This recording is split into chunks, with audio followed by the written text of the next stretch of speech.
fast, sitting here praying that this night's gonna last. You got it all on tap, I'm loving your vibe, always have your back. We like all the same tracks, listen all night in the sheets all black. Halo semua, salam sejahtera Malaysia. Selamat datang ke channel Fels Lifestyle. Untuk teman-teman yang amat dihormati, selepas ramai yang bercakap tentang isu pengurangan hukuman terhadap bekas Perdana Menteri Najib Razak yang sekarang sedang menjalani hukuman penjara pada mulanya 12 tahun, tetapi akhirnya dikurangkan kepada 6 tahun. Dan kita juga tahu Najib yang dihantar ke penjara pada Ogos 2022, yang baru setahun lebih di dalam penjara, akhirnya telah menerima keputusan. Mungkin rasanya berita baik kerana hukuman ini dikurangkan dan hukuman denda pula daripada RM 210 juta kepada RM 50 juta. Dan ini menjadi satu isu yang dipercakapkan ramai orang. Saudara-saudara, akhirnya DAP pula membuat satu pendedahan ataupun satu keputusan yang mengejutkan. Artikel daripada Malaysia Kini, DAP gesah semua pihak bertenang isu pengurangan hukuman Najib. DAP menggesa semua pihak bersikap tenang susulan pengurangan hukuman terhadap bekas Perdana Menteri Najib Razak. Setiausaha Agung DAP, Anthony Locke, menegaskan bahawa keputusan lembaga pengampunan mengenai perkara itu adalah muktamad dan tidak boleh dicabar di mana-mana mahkamah.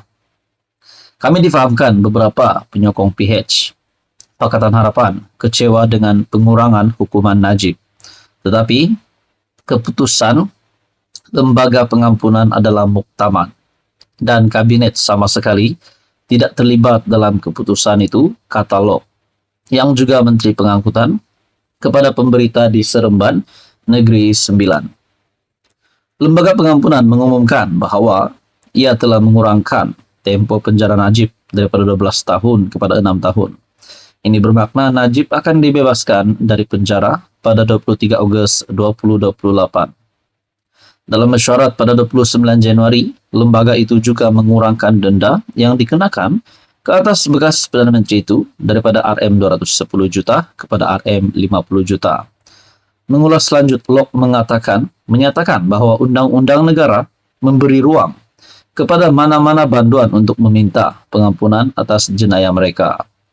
Dalam kes Najib tidak diampunkan, dia tetap bersalah atas pertuduhannya, tetapi hanya hukuman dikurangkan separuh. Sebab pengurangan hukuman ini hanya diketahui oleh lembaga pengampunan, tambah Locke. Dia seterusnya menegaskan Najib masih mempunyai kes-kes mahkamah lain yang sedang berjalan mengenai skandal 1MDB. Locke berkata, perkembangan itu tidak akan menjejaskan hubungan DAP dengan UMNO BN dalam kerajaan campuran. Itu adalah satu pendedahan atau pernyataan yang mengejutkan daripada DAP. Apa komen Anda? Sekian saja, teruskan bersama di dalam channel ini untuk info yang seterusnya. Halo semua, salam sejahtera Malaysia. Selamat datang ke channel Fels Lifestyle. Info padu, info hangat disediakan di dalam channel ini. Untuk teman-teman yang amat dihormati, selepas kita dikejutkan dengan keputusan, mungkin tidak terkejut sudah, tapi saya rasa ini masih gempar diperkatakan ramai orang berkaitan dengan pengurangan hukuman penjara terhadap bekas Perdana Menteri dan juga bekas Presiden UMNO Najib Razak. Saudara-saudara, daripada 12 tahun hukuman penjara Najib dikurangkan kepada 6 tahun dan denda RM 210 juta dikurangkan kepada RM 50 juta.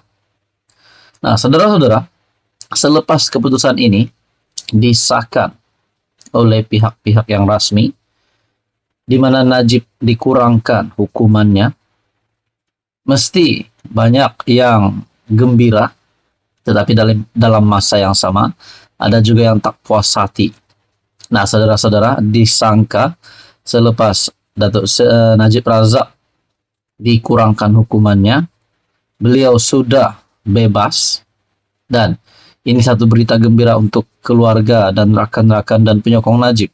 Rupanya ada satu lagi pula yang pasti membuat ramai terkejut, berkaitan dengan case Najib yang lain. Nah, saudara-saudara, dalam satu perkongsian daripada Syabuddin Husin ataupun syabuddin.com, meski pengumuman rasmi pengampunan Najib tidak lagi membawa kejutan, tapi ia serlah kebijaksanaan agung. Artikel ini pada 2 Februari. Urus setia Lembaga Pengampunan Wilayah-Wilayah Persekutuan Kuala Lumpur, Labuan dan Putrajaya, yaitu bahagian hal ehwal undang-undang, Jabatan Perdana Menteri akhirnya mengeluarkan kenyataan rasmi berhubung pengampunan bekas Perdana Menteri Najib Razak. Dalam kenyataan media, diumumkan secara rasmi bahwa hukuman penjara 12 tahun yang diterima Najib dikurangkan kepada 6 tahun. Manakala denda Rm210 juta diturunkan kepada Rm50 juta. Dengan itu, tarikh pembebasan Najib yang baru sekarang disahkan ialah pada 24 Ogos 2028. Kenyataan media dikeluarkan hanya beberapa jam setelah Perdana Menteri Anwar Ibrahim sebelum sholat Jumat membayangkan pengumuman rasmi mengenai pengampunan Najib akan diumumkan. Ini karena media Singapura, Channel News Asia atau CNA lebih dahulu, yaitu 3 hari lalu, telah membocorkan keputusan lembaga pengampunan itu dan 99% tepat. Bagaimanapun, di waktu yang sama, dalam banyak grup WhatsApp, pengurangan jumlah yang denda kepada Rm50 juta itu telah menjadi sebaran yang meluas sejak beberapa hari lalu. Dengan itu, tiada siapa lagi yang terkejut, suspend atau menangis dengan berita rasmi mengenai pengampunan Najib. Dengan keputusan lembaga pengampunan, harapan dan kepercayaan sesetengah pihak bahwa Najib akan dibebaskan serta boleh kembali aktif dalam politik serta-merta ternyata tidak menjadi kenyataan. Najib kini hanya dikurangkan hukuman denda, tapi perlu terus berada di penjara Kajang untuk menghabiskan tempo hukumannya. Di sebalik barangkali masih ada pihak yang tidak puas hati dengan keputusan tersebut, tetapi jika diteliti dengan lebih mendalam, inilah keputusan paling bijaksana yang diserahkan oleh Al-Sultan Abdullah Riayatuddin Al-Mustafa Billah Shah selaku dalam tugas terakhir Baginda selaku yang di-Pertuan Agong ketika mempengurusikan mesyuarat lembaga pengampunan itu. Nah, saudara-saudara, berdasarkan amalan atau convention, pengampunan penuh hanya menjadi pertimbangan setelah seseorang itu menjalani sekurang-kurangnya 1/3 atau separuh daripada hukuman penjara yang diterima. Selain itu, Najib juga masih berdepan case lain lagi yang sedang dihadapinya di mahkamah berkaitan skandal 1MDB. Tentunya tidak cantik kelihatan, malah mungkin dipersoalkan. Jika beliau diberi pengampunan penuh dalam kesalahan berkaitan SRC International, anak syarikat 1MDB, tetapi kemudian perlu terus pergi ke mahkamah untuk menghadapi perbicaraan lain berhubung induk 1MDB sendiri. Bagaimana jika dalam case lain yang sedang dihadapi perbicaraan itu, Najib nanti didapati bersalah, juga akhirnya sama seperti case international. Takkan 2-3 kali beliau hendak diberi pengampunan. Dengan itu, keputusan lembaga pengampunan terkait Najib, yaitu hanya mengurangkan hukuman penjara dan denda, hendaklah diterima dengan hati serta dada yang terbuka oleh semua. Khususnya kaum keluarga dan penyokong-penyokong Tegar Bosku yang harapan mereka nampaknya belum lagi kesampaian. Maka jangan ada yang marah-marah atau coba menuding jari kepada sesiapa dengan keputusan ini. Nah, saudara-saudara, rupanya Najib masih ada lagi case yang lain. Takkanlah seperti yang disoalkan Syabuddin, takkanlah 2-3 kali nak beri pengampunan kepada Najib.